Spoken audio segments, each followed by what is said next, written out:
welcome to this very special edition of Bizarre States. I'm going to be your host today, Jessica Chobot. Bowser can't join us because he's on a deadline. Sorry, it's work. But in his place, I've got one of our very special guests. You've seen him, excuse me, you've seen him on here before, Jeremy Corbell. Hello, hey, nice to have you back. Thanks for having me. Yeah, no, I know last time we had you on, we were talking about Skinwalker Ranch, and then we were hinting about how you were like eyeballs deep in the edit for Bob Lazar, right. Area 51, and Flying Saucers.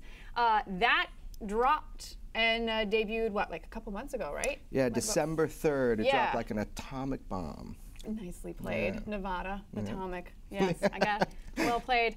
And it's doing great. Number one on, I've seen it, it's still number one on documentaries, at least when we looked it up. Yeah. On iTunes, you were mentioning to me behind stage that it kind of fluctuates between 1 and 6 on most other places. So first of all, congrats. Thank you very much. Yeah. It's a huge success for the genre of ufology in films. I mean, just to have a film like this trending so high is big for everybody. The appetite for UFOs in the film subject has been proven now. Well, and also I feel like you hit the ground running because of all of the news that started coming out that we'd also talked about in our previous podcast that we've had you on, where, you know, the stuff that was going on with Commander David Fravor, the Tic Tac UFO event, the New York Times, December 2017. Yeah. And that kind of all happened around Christmas, like the winter and Christmas as well. Yeah, that was a game-changing moment, and we will touch on it again because I know you're interested in it. And there's more developments, and it's fascinating what has been going on. Yeah, that's cool. Well, I just want to let everybody know, listening to the podcast today, that we're going to be skipping over Weird of the Week and also listener stories because we want to focus as much as we can on the Bob Lazar story and, you know, your process of making it, and then also what you had to cut that you want to talk about, like all the cool stuff that, you know, people might have missed. I want to get into a real conversation with you about it, but I also don't want to spoil this for other people that maybe haven't seen the doc yet. I don't think you can spoil it, really. Even if we talk about some of the big moments in the film, it's all out in the media. So if you don't want spoilers, don't watch. They want to see it. So yes, potential spoilers, but I would say, honestly, just stick around. You'll still get a lot out of the documentary and being able to listen to the podcast. There's no way to experience the documentary just by talking about it, you know, so. All right, so first of all, right during the start of the doc, you have George Knapp come out and say how difficult it is to get Bob Lazar to talk about the stuff in the first place because he doesn't really have the best memories attached to it. Weird things had happened to him and this, that, and the other thing. So how did you guys, A, even meet? And then how were you able to kind of get him to trust you? Right. So, okay, so let's back up a second. So last time I was on, I was here for the Skinwalker Ranch movie called Hunt for the Skinwalker.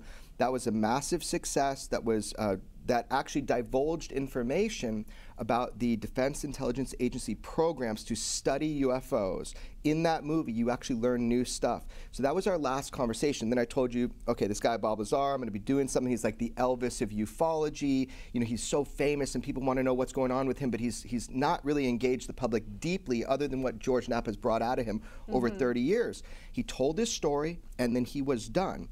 So for your audience who don't know the basic premise, okay, here's who Bob Lazar is.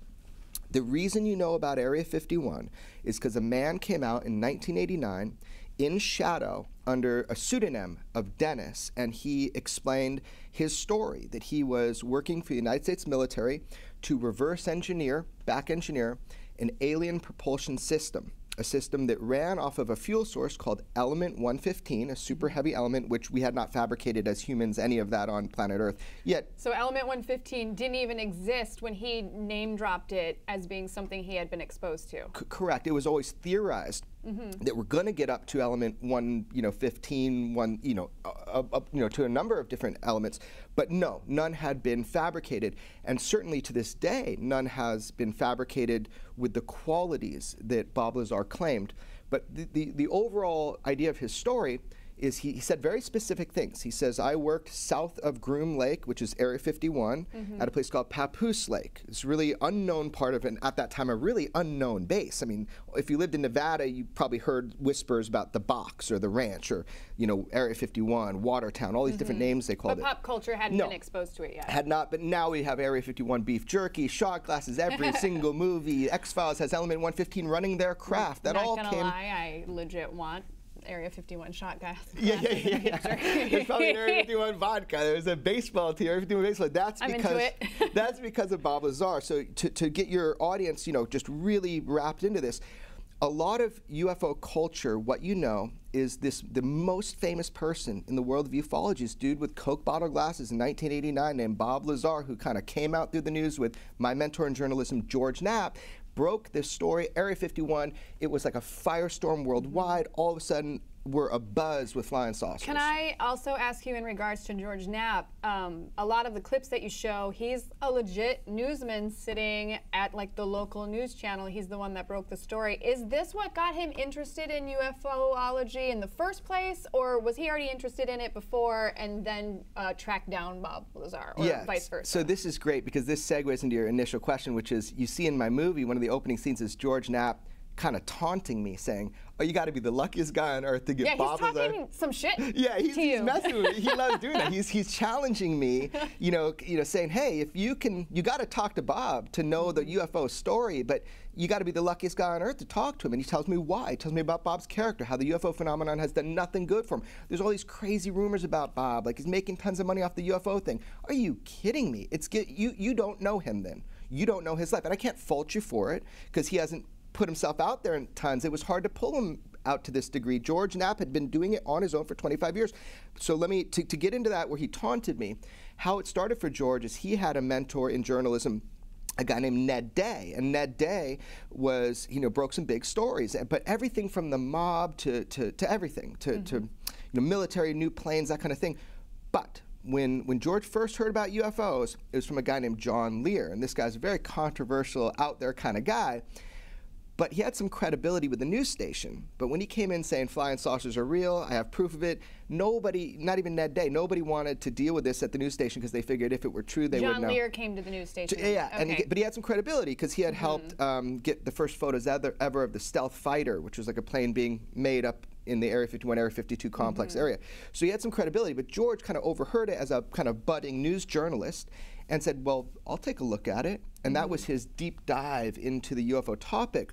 But then the series of events that occurred after got his attention. But now, fast forward 30 years, George Knapp is one of the most internationally recognized journalists on the planet. He's got 2 Peabody Awards, probably 28, 29 Emmys for excellence in journalism. He broke stories on political corruption, the mob, every single facet of human culture, from religion to UFOs. So because of that, you can't just write him off and like kind of block him up in this box of being kind of the crazy UFO person. He actually is a legit investigative journalist and knows his stuff. People dismiss a message by dehumanizing the messenger all the time. So you can do that, and people do that. Yeah. But the thing is, no, you know, I can swear on this show? Fuck yes, you can. Okay, yeah. He's got the balls. We would not exist if I was unable to swear. Okay, so he's got the balls the size of church bells. The dude has broke stories and doesn't give a shit, right? Yeah. And, you know, he gets a lot of flack for it, but what he's done is he brought these really complex stories to the table and says, we're going to talk about this. Now, they're not easy to dismiss, especially when it comes to Bob Lazar. You know, people have tried for 30 years. But he's here, and the reason for that is because his story is not easy to dismiss. So for your audience and your fans, I just wanted to kind of contextualize it, which is, in 1989, this mental explosion, this thing happened that ignited everybody's curiosity about the UFO topic, and that's because of George Knapp and Bob Lazar. Bob coming to George, and for his own safety, whether you believe it or not, whether your audience believes it or not, I know it to be true. For his own safety, he came forward and he told his story. He got in front of it. He figured if he just told everything right there all at one time, then what harm can they do to him? It's already told. So he drops the shadowy Dennis video, And then, however many months, weeks later, whatever it is, 9 months later, he comes out with the fact that he's the one that I'm the one with the story. I'm the one that did this. And he mentions that he had been shot at and things that happened to him. So what are some of the things that he actually had to go through that made him want to kind of expose himself so that if anything happened, it would look suspicious? Right. So, like, you know, his friends and his family at this time, this is so difficult to convey. And now I understand when people told me that, I was like, come on, you can convey it. But now I get it. It's difficult to convey if you don't specifically have experience talking with the people involved at that time, or having lived through it would have been even better. But what happened to Bob is he was seen as a security risk for the information. So whether you believe Bob Lazar's story or not, I don't care. Let's just suspend your disbelief for a second, so I can tell the story, and then you can kind of judge it based on this myth. So everybody, just take from me right now, just for a moment. I'm going to tell you how it went down. You can judge it later, right? So there he is, and Bob's a security risk as far as his employers believe. So he's working on these back engineering program of for the United States government of alien spacecraft. He's a security risk. He had an issue with his wife, and his wife was cheating on him with a pilot, right? And when you don't have a stable home life, that kind of thing is where you get in a little bit of trouble. He wasn't being called back to work. He says, well, I know all this stuff. What's going to happen? He started being followed, and there's a lot of people in his life who've finally come forward to talk to me on the record in my film. They were part of it. They saw it happen. They saw the weird threats he was getting. They saw they were followed too. So that kind of thing started happening. He got real nervous, and that's when he started, well, I'm going to just tell everybody. First of all, I'm going to take them out there. I'm going to show them the flights. So that's one thing we can't get around. Bob Lazar knew on 3 separate weekends, or sorry, 3 separate Wednesdays, he knew exactly the time and the location of something that rose up over the mountains and maneuvered like not an airplane or something like that. They had major aviation people were there, and they know how things fly in the air. These things were really dramatic, and he knew exactly the time, exactly the place. And remember, this is not even the remote Area 51. This is more remote than that. This is 15, 17 miles south of Area 51. At the, what was it Papoose called? Dry Lake Bed. Yeah, okay. And he's showing it's going to come right up there Wednesday, 8:30, boom, these things come up and do amazing maneuvers. Everybody that was there, they're not even friends anymore. They all agree on one thing. It happened. They saw it. So it's hard for us to get around that. It's a super secure, the most secure base in America, some would argue, especially at that time. So how did he know? Now, there's 100 things you could say about that. Well, were they flying saucers? We're not even there yet. I'm just giving you one data point, right? So then, so at least if nothing else, whether you believe it's a UFO or not, you can say that he proved to those people that he was at least had access to that base. It's like death by 1,000 cuts with Lazar, right? Okay. It's like you can go against one thing and you can make a logical argument for it, but then you keep coming back to not being able to dismiss the dozens and dozens and dozens of other things that he said and new information that's in my film. There are 7 points of new information in my film that nobody knew before my film. Okay. If people say otherwise, they haven't watched it. What are they? Well, I'll give you a couple of them. Yeah, I want give me a few. Give me at least 3. Can I have 3? You can have 3. I want people to experience it, for themselves too. So just before I give you those 3, so back to the basic. Sorry, I keep interrupting because I'm really excited. No, there's so much to talk about. But yeah, look, so it's this very big, complex story, and at the center of it, you've got this guy that comes out through a journalist who's a world-renowned journalist now, and he tells this incredible story that he knew when he told it that he didn't have all the evidence to provide you the absolute proof he's telling, the truth. But yet he came out anyway, and the reason he came out, whether you believe it or not, is to protect himself. So when he came out 9 months later from that first interview and showed his face, and this is it, things had really come to a head at that point. So there's no way for him to know for sure, but his tire was shot out on his car, and he was sure they come up next to him. He was sure they're going to shoot him, but they didn't. So this is more like they're terrorizing him than if someone wants to hurt you, they're just going to hurt you. So even he doesn't understand it, but that really scared him. The fact people were tapping his phone lines, the fact people were tapping George Knapp's phone lines inside a news station. And George will often say, we take it for granted now that all of our communications are sent to some major facility in Utah, and the NSA records. Everybody's technically tapped. We're cool with that now because of our generation. I don't know if we're cool with it, but we assume that. Back then, 1989, 1990, that was not the sentiment. And he knows for sure, George Knapp knows for sure, that his lines were tapped at the news station. One of the reasons he knows that, 6 people came forward back right during the 1989-1990 period, called on the news line, and they were going to give George a confirmation of Bob Lazar's story in different ways. So, for example, there was a stenographer, and she would do the recording of the conversations about the non-terrestrial technologies, to the point where they'd have her like burn the ribbons afterwards. She came forward to George. She was going to go on the record, and her life was threatened. And 5 other people, same thing. And to this day, they won't talk to him about it. That's how scared they got. So there's all these things where if I was George Knapp and I was going through this, yeah, you got my attention. So he's been following this now for 30 years. And you know, this movie is a chance to really hear Bob's story again in a different way. There's new information. I'll give you 3 today because we said so. There's new information. But it's the ability to, 30 years later, judge him, to look at it, to see who he is as an individual, to understand his character, which is important to understanding the story, because it's all a human story at the end of the day, right? It's happening to us, right, as humans. So that's what this movie provides. And I think if you have just even the littlest of an open mind going into it, suspend your disbelief for a moment, there's a lot that can be learned. So let me give you one thing that's brand new in my film that nobody knew before. That is, Bob Lazar always said there's a guy named Mike Thigpen who did his security clearance. You know, unique name, you know, somebody you could find.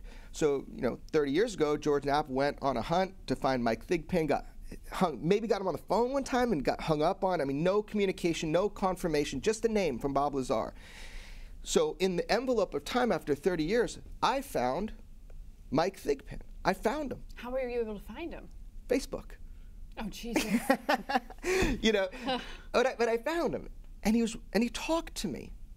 So he wouldn't go on record. So I guess you have to take my word for it. So you've got Bob Lazar, who doesn't like to talk to people talking to you, and you got Mike Thigpen, who doesn't like to talk to people talking to you. What the fuck are you doing, dude? Yeah, I got like the truth serum. You know, and I always say it's my charming personality. You know, yeah, I don't know. I think that I'm persistent and I'm honest, and I want to know the truth, and I'm not trying to just put my own agenda and harm you. And that's what a lot of people do online and that kind of thing. I want to know the truth. That's what I was fascinated, just like everybody else. Is Bob worthy of our trust? That was my core question that I always wanted to know, because of course you want to believe his story. Yeah. But is it true?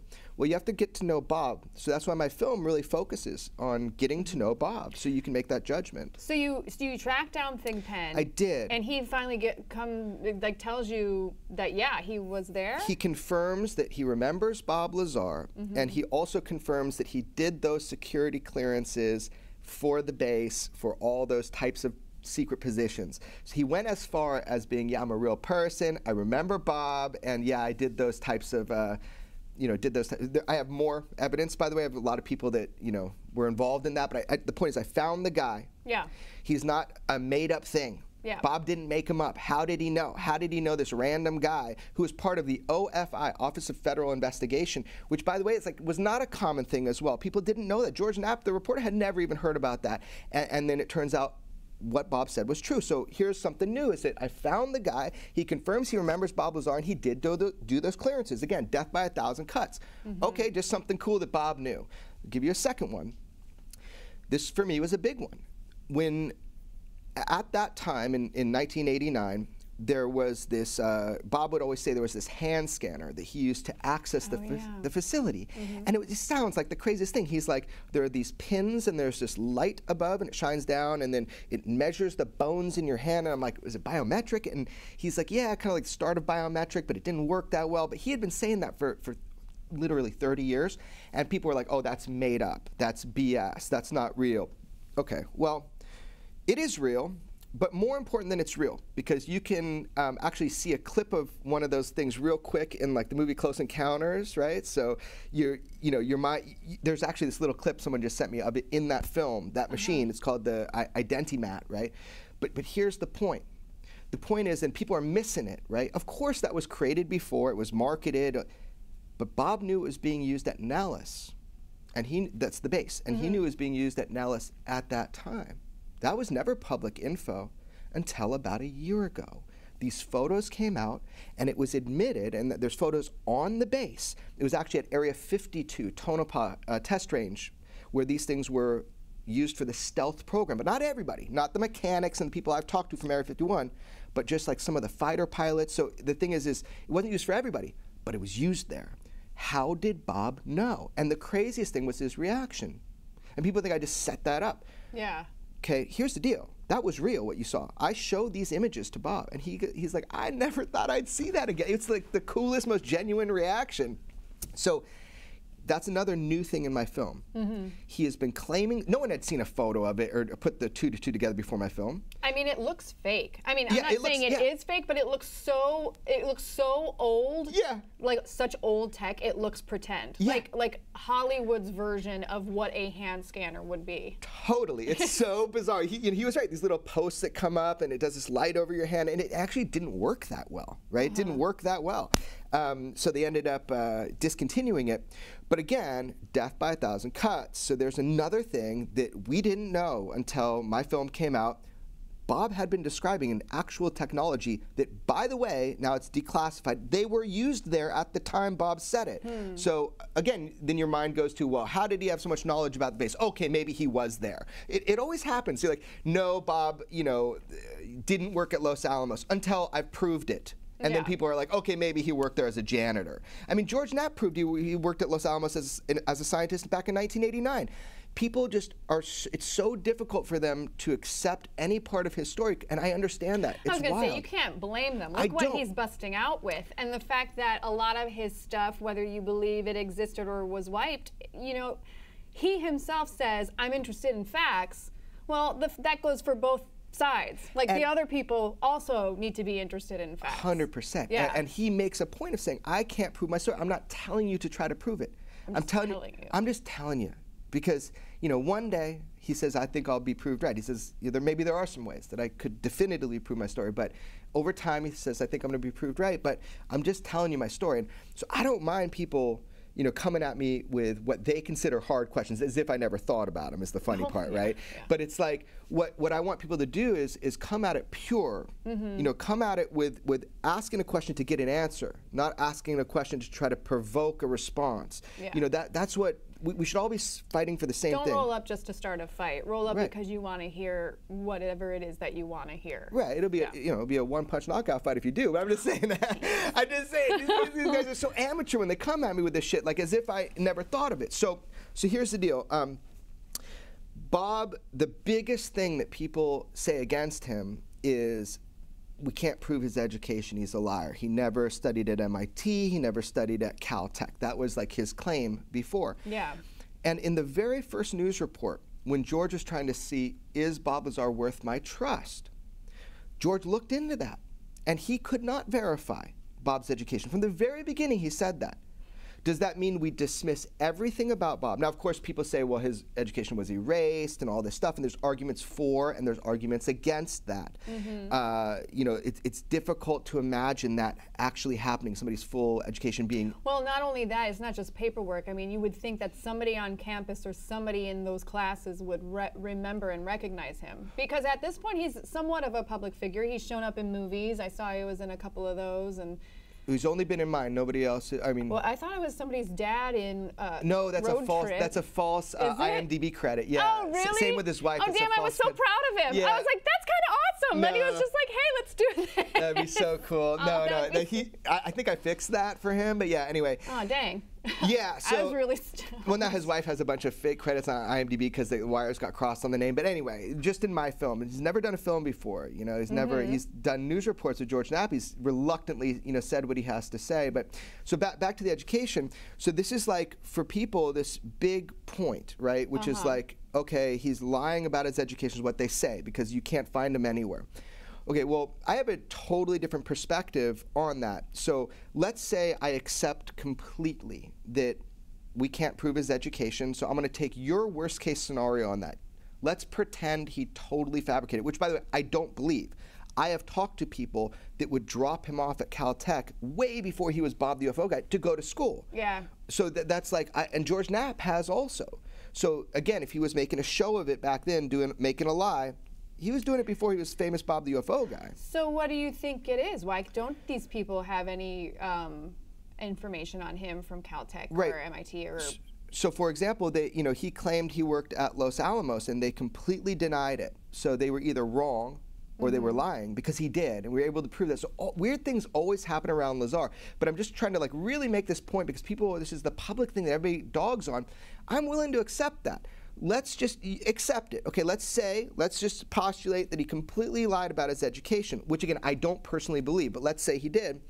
Then can we throw out everything else that we know, everything else that we have learned about Bob Lazar, from knowing when the test flights were going to go, from knowing about the hand scanner, from knowing the name Mike Thigpen, from, I mean, dozens and dozens and dozens of things that Bob should not have known, knowing the name of the base S4, which is at Papoose, by the way. Nobody said that. It was not in popular culture. It was never written anywhere until Bob Lazar. And since then, it has been confirmed by George Knapp in 1989 that yes, there's an S4. Yes, it does classified projects. And actually, there's multiple. No, we're not going to tell you what goes on there. And I also have my own personal confirmation of that location. So bottom line is, how did he know? Yeah. So taking the worst case scenario, just so we can get past it, okay, I'll accept that. I'll accept your version of that we can't prove his education, so he lied about it. Let's say that's true. Can we dismiss everything else about Bob Lazar? And my hard, firm answer is no, we can't. So that's where I'm coming from. However, I think that there's an argument to be made on the other side that he's not, lying about his education. But that's an argument we're not going to have right here in a major debate. I'm saying it's not the most important part of his story. People hate me for that, but I've come to the point where that is not the most important. For his story, what is the most important part for you? For me, the linchpin is, was he an active scientist working at Los Alamos with a Q clearance where he could have met Ed Teller, the godfather of the modern bomb, which is the atomic bomb, which he said he did, and could he have been picked up to work via EG&G, was the name of the company, out to the Nellis site to work on projects? And the answer to that is absolutely, because I have proven beyond a shadow of a doubt that he worked in scientific capacity at the Meson Particle Accelerator in Los Alamos, talked to people that knew him there. George Knapp went to Los Alamos with him. I even had the medical records. Guy says, I can't show them to you because of HIPAA laws, but I have his medical records. He was here. He worked here. So I have all these different confirmations that he was a scientist at Los Alamos. I brought forward this guy named Dr. Robert Krangle, and he was in security briefings with Bob the physicist, working at Los Alamos right at the exact time that he said he was. So I am past that. I am now at the point where I know Bob is a scientist. I've seen him work. He has government contracts. I know that he works as a scientist. So he's a scientist no matter what. And he worked at Los Alamos during that time. And I also know that he was, because he had security clearances, he was working on special projects up at the Nellis Range. So the question is, was he working on flying saucers? And that's the thing that I can never prove to you definitively. Yeah. And I don't know definitively. I believe it to be true at this point. So that's the conundrum. That's what makes this movie, I think, so interesting to people. So I guess then my next question would be, like, why him? Why, his big thing, and you touch upon it a little bit in the doc, but it doesn't go too far in with at least the footage you've shown. So maybe you have something behind the scenes. But like, why would the government, this kid fresh out of potentially college, no matter how smart he is, why would they just the way that Bob tells it is that he showed up for an interview and they're like, here's all our secrets. And then he's just like, what the fuck? Like, why him? Why not somebody that they felt they could trust more, who wasn't having problems with their wife or whatever the case may be? Like, that seemed, Yeah, it's crazy. It's crazy. The crazy thing that I was thinking of while I was watching the doc, it kind of felt like my brain was being split up in a couple different directions, where it's like, oh, this is so cool. I'd love to believe this, and what you were saying, where like, oh, this is falling into place, and this is falling into place. But this is a little questionable, and those two things combined kind of started this war in my head, which was like, well, maybe this is all a big plan by the government in the first place to set up him as a whistleblower. Like, maybe that's why they shot the tire and not him in the face, And I'm glad you got that. I don't know what the fuck is going on. Yeah, and I'm glad you got that from the movie, because my point was not to just say, here's what I believe and I want you to swallow it. You know, my point was to really show you the person. Let him talk for himself. He doesn't need a defender. He doesn't need somebody like, you know, telling the story for him. You know, there are people around him I think it's important you hear from, but my idea was to throw you in the middle of it and let you judge for yourself. So why Bob Lazar? And so here's what they told him.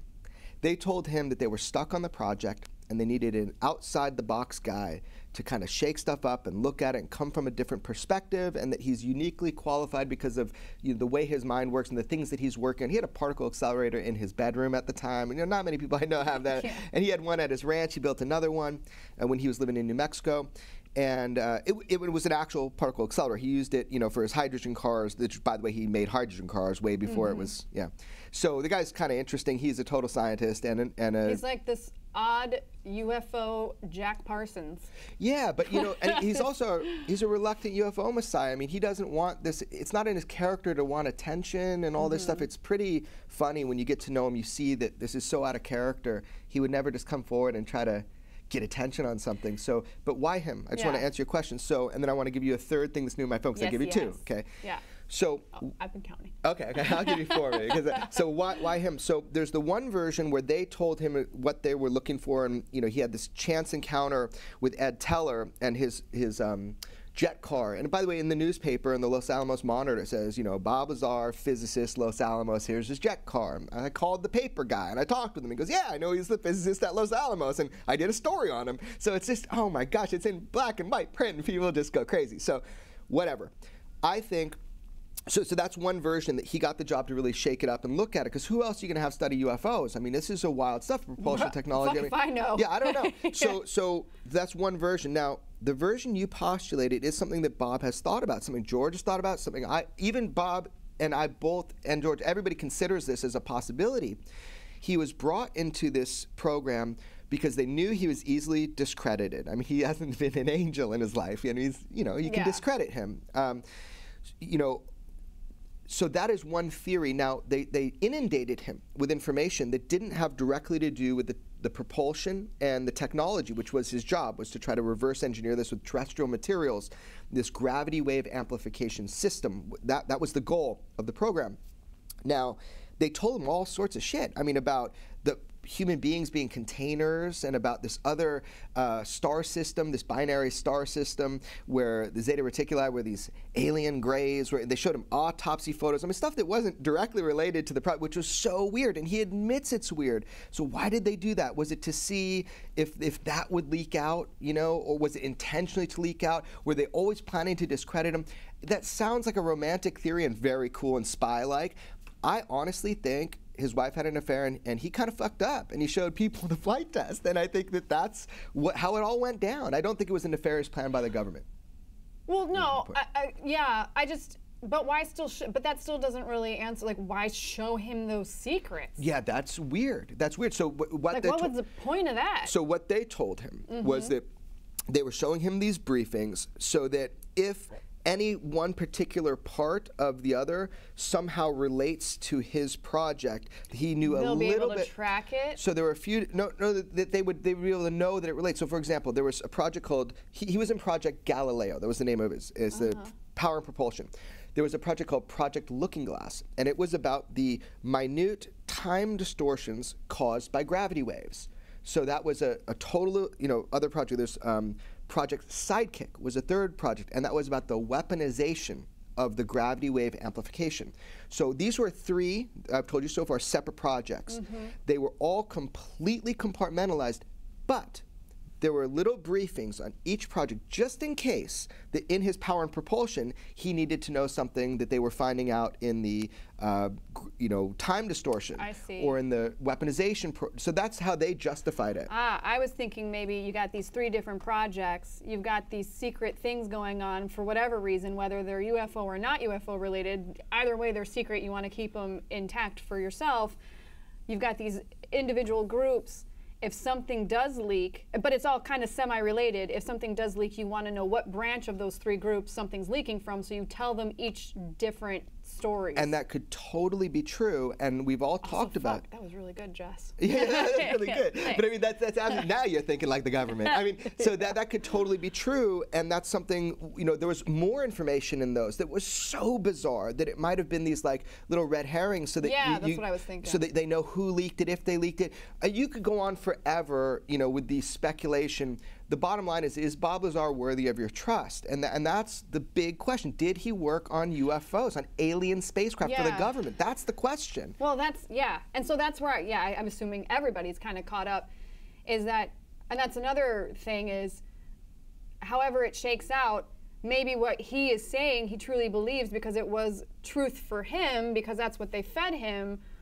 It just, maybe it's not true because, like you said, it was a red herring. Like, it could just be that he is telling the truth because he believes it, but it's not really the truth. Well, if you know Bob, you know Bob's an honest person. If you meet anybody in his life, you know, if he was a con man, there would be waves of that. You know, no, everybody, the closer you get to Bob, the more people understand and trust and believe him, because that's the kind of person he is. He's an honest person. But don't take my word for it. Look, he passed polygraph tests. Yeah. However, when people say that, that's one of the big arguments they come up with Lazar. Well, maybe he's just telling the truth as he knows it, but it was an extraterrestrial spacecraft, right? So that's a nice way, and I totally get that. However, if you believe he's telling the truth like he says it, then you have to consider what he's saying. What he's saying is, I saw the propulsion systems. I dismantled an alien propulsion system. I was working with the gravity wave amplification system. You cannot fake that. You cannot put an elaborate setup and lift a flying saucer off the ground with, you know, zero sound. I mean, he's saying that. So if you're believing, the tech didn't exist. He had access to this tech, and that in and of itself is enough to prove to him that this was an alien there craft. There are some things you could fool him on. He'd say, for sure, like, you know, if you showed me a doll of an alien, told me it was a real alien, unless I get in there and cut it open and look for organs, and how am I going to know if it's real or not? I mean, but the technology he saw and the technology he was part of, he's like, that you cannot fake. You can't fake it. There's just no way to fake it. You can't build a movie set out in the desert. Sure, you can do that. But can you lift a flying saucer? And so that's the whole thing, to see this craft lift up, to see the gravity distortion underneath it, like he claims he saw. So he's convinced that you can't fake that. And I would argue, if you're going to believe Bob's story, then you can't just say, you know, maybe he believes what he saw, but it's not out there. No, the tech was out there, because we don't have anything like it. So that, you see what I'm saying? It's a double-edged sword, saying, I believe Bob, but maybe he doesn't know that. Well, his whole damn thing is a double-edged sword. I'm like, I feel like I'm kind of right back where I started, slightly better informed, but I still am kind of split 50-50 at the end of the doc. Sure, and I don't know what to do with it, right. the info. I think it takes time, and it will take time to solidify your opinion on Bob Lazar. Like, some people will be like total fans of Lazar, but they won't have all the information. Other people totally dismiss him, and they don't have the information. I just want to make sure you have the information. You have more information now to look at. So, interestingly enough, let me give you one more new thing from the movie, and then tell you how I think this all ties into what's going on in the UFO world right now and all the programs that are going on. Why Bob's story is important. Well, I'd love to, if we have time. I don't know where we're at right now, but I'd also love to hear about how this all connects with Skinwalker, because George Knapp was a part of that as well. And then I would love to hear about the FBI. Yes, we're going to talk about that. Okay, so I'll consider that the fourth thing. I'm just letting you talk. I'll give you your thing. That's the fourth thing that we'll talk about, this new information. But I want to give you a third, right? So for 30 years, it has been whispered that Bob got some element 115 out from the program, which is that super heavy element that he claimed was stabilized and was used as a fuel source for the craft.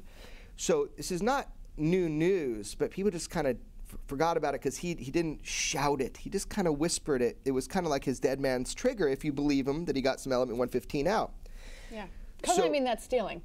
It is stealing, but if you threaten me and my life and my wife and my family with death, I'm going to do whatever I can. So he borrowed it Yeah. After the threats came. Yes. I see. So, okay. I thought it was he borrowed it and then the threats came. No, that's a big misconception. Bob's a very honest guy. He broke an oath, and he did get some, element 115 out from the program allegedly. So to clear up what people think, it's not, he didn't get it out of S4, out of Area 51. It was being machined at Los Alamos. Remember, where he has connections, because he used to work there. under the name LA-1000. And this is how they shipped it, as an advanced armor. And they'd ship it to Los Alamos to be machined in a very specific manner. Oh, I'll give you a fifth thing that's new in my film. How it's machined. Nobody ever knew that before. It's a very intricate machining process, and Bob conveyed that in my film. So we're going to go back to third and fourth, but that's a fifth now. New stuff in my film. Okay. Thanks, dude. Number 3. So there was always said that Bob Bowser did what was called a cloud chamber test at his home and filmed it with witnesses, where they took the element 115 in a neutron bombardment container, which is just basically like a shielding container, and they shot light over it, and they put it in a cloud chamber, and they could see the light bending because of the extra gravity of the element 115, how he says this stuff works, right? So if you believe his claim, then he had a piece, and he did get a piece out of Los Alamos where it was being machined because he had connections there. He brought it to his home lab and shot some light over it. A bunch of witnesses saw this bending of the light, including George Knapp. But I talked to a number of witnesses who were there. I think almost all of them, all but one. And they all agree what they saw. But this tape was never found it. For 30 years, it's gone, right? And almost 30 years. And I searched with George Knapp through everything. It was in a tan case, this whole thing, never could find it. Well, in my film, this is the third new thing, although we're up to 5, third new thing, and basically you get 60 seconds of this test. Now, how I found it is in Bob's archives of tapes. He hid nothing from me. I said, I want the box. I want to digitize everything and just look through it. In between some Golden Girls episodes, there was this 60 seconds of this, a part of this test. It doesn't prove anything. It's not. There's no context. It's not the whole tape. But they weren't lying about it. They filmed it. This puck, this whole experience happened. They all saw it, the people that were there. That's it, that's it. Where's the rest of it? Where's the rest of it? I mean, it was so frustrating, which is what happens with this, but I mean, it's you know, new. It's either the cloud experiment or it's finding out what's going on with Blanche, dude. Like, you gotta, you know, the Golden Girls episodes are important. That's right. So that was so funny. I was like, wait, where did the tape go? You're like, wait, what Blanche? All of a sudden it's Blanche. Yeah, so that's, you know, that was another thing that's new in the film that the world didn't have until I uncovered it and got it out. For what it's worth, that's brand new. And you judge what it's worth. It's not going to hurt my feelings. There's 60 seconds of tape, but it's something. It proves they haven't been lying all these 30 years. They did film an experiment that they all believed it was 115, and the witnesses say it bent the light. Okay, so there was another, the raid. Okay, so another thing you didn't know before, and I didn't know before. I didn't know this. Bob didn't know this. We were joking about are people monitoring his life and his claim that he had 115, you know, that he got some out, a piece of it. Were they monitoring him? And he was sure he wasn't being monitored. And as I'm filming this, we're about to talk about what I consider to be the most sensitive part of his story, which is precisely this. Did he get element 115 out of Los Alamos? So I wanted straight up to hear the entire story from beginning to end and find out where we are with this story. So I recorded it. And you see me in the film. This was not supposed to go in the film. But then at one point I go, wait, do you have your phone on you? Because I just didn't think about it. We're standing there, and who really thinks that matters, right? I don't. I'm not a paranoid person. We took our phones anyway. I put them up on the mountain, like, you know, 200 meters away. Anyway, it was the next day, right? I leave, pack up all my equipment, and there was a huge multi-agency raid on Lazar and his work in his office right after I was there. Now, those things take some time to prepare. You know, why? What was it for? And officially, it was for paperwork. With 25 forensic collection agents, it was for paperwork. Okay, so yes. So yes. That whole thing is so weird to me.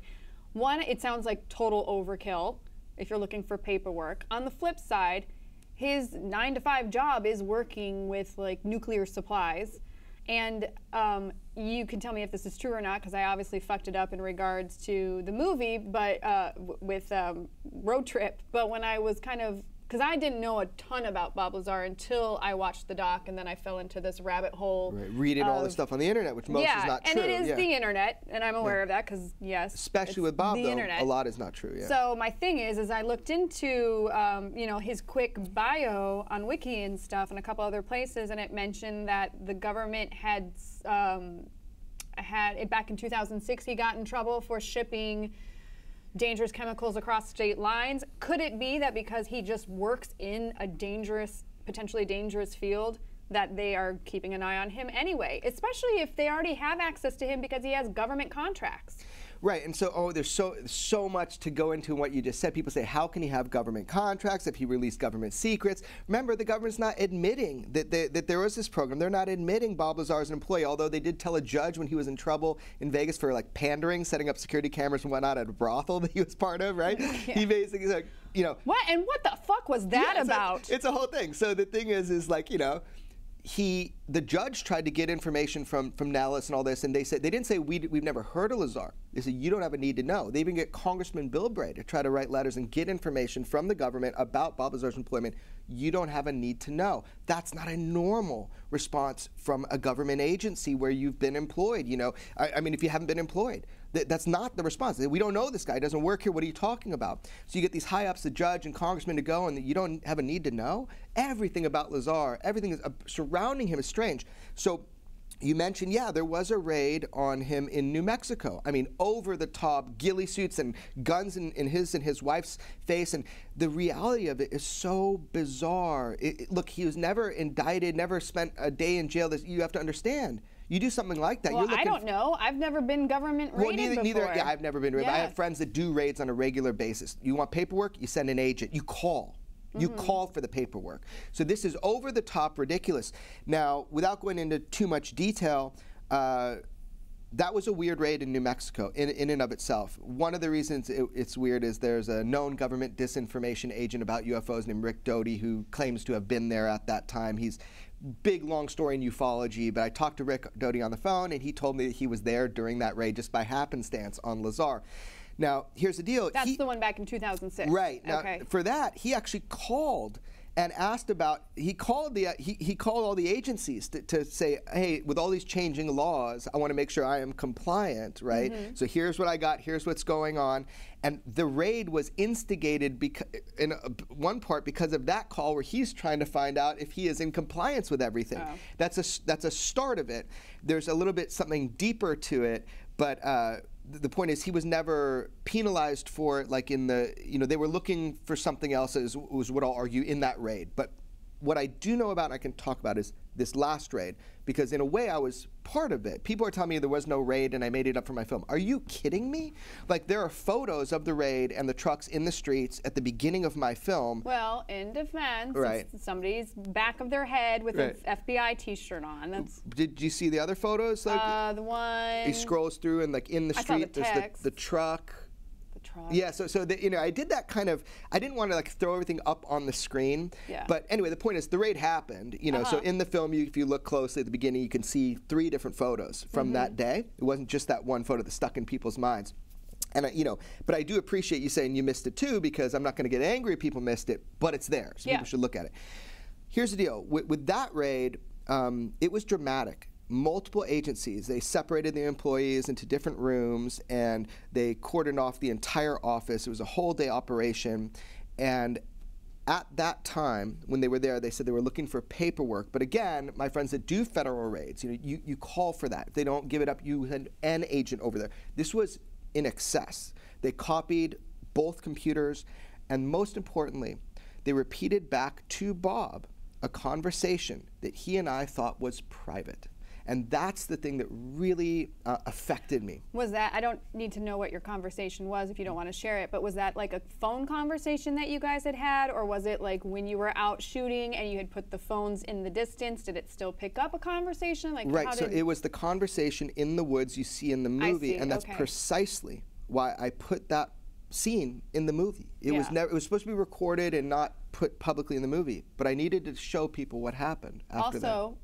Learning opportunity to turn off the phones completely. Well, I didn't think we're saying anything that was like relevant at this moment, or it's not illegal or anything. We're just having a conversation, but it was just the idea. Somebody is still interested in what Lazar has to say about Element 115. Well, is it illegal to own 115?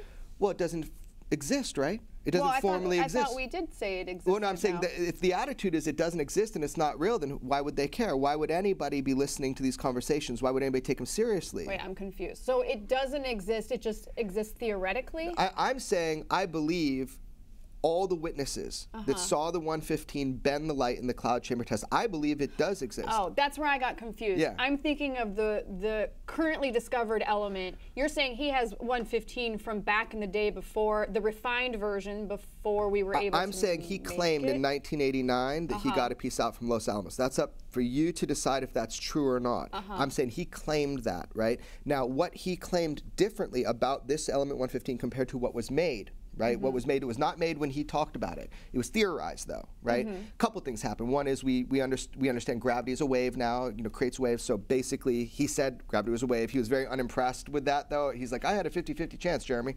Okay, well, you were right on that. So the element 115 that was fabricated, you're basically going to these particle accelerators and you're slamming things together, and then, oh, look, great, we made a little baby. It's 4 atoms of element 115. It had 220 millisecond half-life. The thing was completely gone before it could almost be, right after it was basically registered. What Bob's talking about is element 115 that has a usable half-life, that has the isotopic composition to be stabilized and sit there like a physical piece of material. So think about this. If you look up gold, I think gold has 40 different combinations of neutrons, of isotopes. Out of those 40, I think one is stable, and that's the gold we know. Okay. I believe that to be true. Fact check me on the internet, and it's something like that. My point I have no idea. My point is, what Bob is claiming is that this element 115 is stable, a usable half-life, and that there is a combination of neutrons, of isotopes, to basically, an isotopic combination to make that happen. We haven't proved that by making it here on Earth, but we have made unstable 115. So the question is that pseudoscience? And I actually ended up asking 9 different scientists about this who would be willing to talk to me, not about UFOs, but some people that were specialists in heavy elements and that kind of thing. And across the board, it's understood we cannot rule out a stable form of element 115, an isotopically stable form. So if you're claiming otherwise, saying what he's saying is pseudoscience about the 115, that's because you don't know your science. Whoever it is doesn't know their science, or they got an agenda to push, because you talk to the top people on the planet about this. You can't rule it out. There's a theory that, in fact, it gets stable at around those numbers. So that's the big discrepancy. That's what Bob claimed, a stable form of 115, and we don't have anything like that we've made here. So he said back then it was probably harvested, where it was fabricated naturally in some star system where there's more mass or more matter, like a binary star system in a supernova. I don't know, like it got brought here like cargo or something. That was his guess, because he worked with like 223 or something like that grams. Like he claims he worked with that much of it. See, and that's where that all sounds extremely fascinating. The flip side is I know nothing about that stuff, so that's kind of a good buffer for him. If he's not telling the truth, that's a good buffer to hide behind, which we were talking about earlier before we started the podcast of, I just have to, and he even says it, you just got to trust me on the science. It's like, well, no, shit, he never said that. He never said you got to trust me. In his interview, his original interview back when he came out, He made a joke. He made a joke to George Knapp. He goes, well, you're just going to have to trust me. Yeah, exactly. And it's just like, I kind of do, though. Like, I kind of have to, because I don't know enough about that stuff. Well, you don't have to trust that. So all I'm asking with my film, well, first of all, this is exciting. This is why I made the film, because I mean, to have a conversation. Yeah, this is great. why, because is he telling the truth? And like, it doesn't matter what I think. My experiences are different than the movie watchers. I mean, imagine what I've gone through and experienced in order to make this small movie for people with all this bonus content, by the way. But nice plug, bye. The bonus content? I'm well very proud of that. I'm very proud of that you can get like so much extra content. So here's the deal. The reason I made this movie is because I'm fascinated. I want to know too. This is what inspired me when I was a kid. Is this real? Is this true? Now, do we have time for me to go into the historic context real quick? Well, I've got 2 minutes. Do we have time, Stephen, for a quick? Can you pull it off? I'll pull it off. 30 seconds and 1 minute. Here we go. Let's do 2. Yeah. Okay. 2 minutes. Do 2 minutes and give me a minute for an outro, and we're good to go. Okay. We can argue all day about if Bob Lazar is telling the truth or is not telling the truth. What's important is that his story is now being heard on a massive scale by millions of people to weaponize their curiosity, as I say, to get them to become active, not passive. So they hear the story, they start Googling element 115, what are the arguments? So my whole goal is to get people talking about it, because I do believe Bob's story. I personally do, but that's because of what I've been exposed to. Now, here's the deal. If you watch the movie, you will come out of it knowing more about Bob and his story, especially if you've never heard about it before. Even if you have, there's at least 7 points of new information in the movie. So that's important that everybody watches the movie. But why it's so important now that you hear Bob Lazar's story is because in December of 2017, we heard our government had a UFO program that was called ATIP, Advanced Aerospace Threat Identification Program. However, through my movie Hunt for the Skinwalker, and as the news started coming out, there was a mother program. It was called AWSAP, Advanced Aerospace Weapons System Application Program. Okay, so that was a Defense Intelligence Agency program to study related phenomenon to UFOs. So why Bob's story is so important now, we have Lou Elizondo, who's the head of this government program to study UFOs. There's a UFO program, not just Project Blue Book like the new series that's out and all that stuff. It's an old program, 1969, it ended. There's a new program. Bob Lazar says he worked in a government program to work on power and propulsion. So not UFO identification for the military, but another program. I will tell you here now, and I've said it before, there are a multitude of UFO programs currently and from past that are actively studying different elements of the UFO phenomenon, from biology to crash retrieval. So I think in time, what I'm saying now will be proven. Maybe there'll be these 4 programs I mentioned before that are named. Let's see. Yeah. But there are more than that. And I think over time we're going to learn that historically the Bob Lazar testimony is important. And so you be the judge of it. Okay. You watch the movie, but I'm just telling you, I think it's an exciting time. No, I fully agree. Well, there's nothing wrong with holding the door open to get people curious about this stuff, no matter where on the argument side you lie, which is why we even have this podcast in the first place. That being said, last question, where do things with him stand now? Does he regret coming out and working with you on this? Are things kind of settled back down? Is he just feeling good? I guess really what my real question is, and I don't know how to put this not rudely, he's older. So does he have any plans for if and when he passes away, all of a sudden things get revealed? Potentially the 115 or other documents he might, like, is he sitting on anything that could come out in a few years? No, I think he doesn't want to be vindicated at this point. I don't think he really cares about that. He's told you his story because he felt it's important for you to know that there is a science and a technology that is being held from you. And that technology can change the world, and we already know about it, and it's non-terrestrial. And I think that's what he wants you to know. Take it or leave it. Bob just wants to live his normal life. He's got a cool business, United Nuclear, which is out of Michigan. It's a scientific supply company and consulting, and I gave him a whole bunch of posters for the movie online, so you can get those signed out. But other than that, he doesn't want anything to do with it. He's just told his story again. Sometimes he regrets it. For sure, he went on Larry King with me, and that was outside of. He never wants to do this stuff. I begged him to do it. So I think he's done. I think he's told you his story again. I'll try to get him for some Q&As when I show my movie or that kind of thing. But he just wants to live his normal life. But he felt it important to untwist his story the way people have twisted it over 30 years. I keep saying this, and I mean it. His critics have had the mic for more than 30 years, and we took the mic back, and that's the point, telling you his side of the story now. Nice. And then really quick, what's next for you? Now that this is kind of out of your wheelhouse, you get to calm down a little bit. I am sure, knowing you have another project right on the back end. So. I do, but I'm not going to tell you this time, Jessica. No, not this time. Oh, come on, we're friends, dude. I know, but there's so much going on right now, and there's so much more to tell. I have so much more to give from the footage that I haven't released yet. You're going to find a lot, like I'm releasing it to my YouTube channel, stuff like that. You're going to find a lot of content and information coming out in the next year from me. All right, well, can you at least promise you'll come back when you're ready to talk about it some more? Anytime. You know I will. Be a UFO guy here. All right, well, again, thank you so much, Jeremy, Corbell, everybody, for joining us. Congratulations on the movie, no matter where you end up on believing whether UFOs exist or not. Just the fact that you busted out this movie is an achievement in and of itself. Thank you. So Thank you. mega congrats on that, and congrats on all the success. Guys at home, we will be shifting over to our regular Weird of the Week and listener stories tomorrow or next Wednesday. So if you have a listener story that you want to share, please send it to bizarreestatespodcast@gmail.com. If you're listening to the audio version, just know you can catch us live on Wednesdays from 4 to 5 p.m. PT on Nerdist YouTube, Geek and Sundry's Twitch, or on Alpha. And if you have an Alpha account, you can always watch the VOD if you miss it Wednesday night. We will see you guys next week, and bye.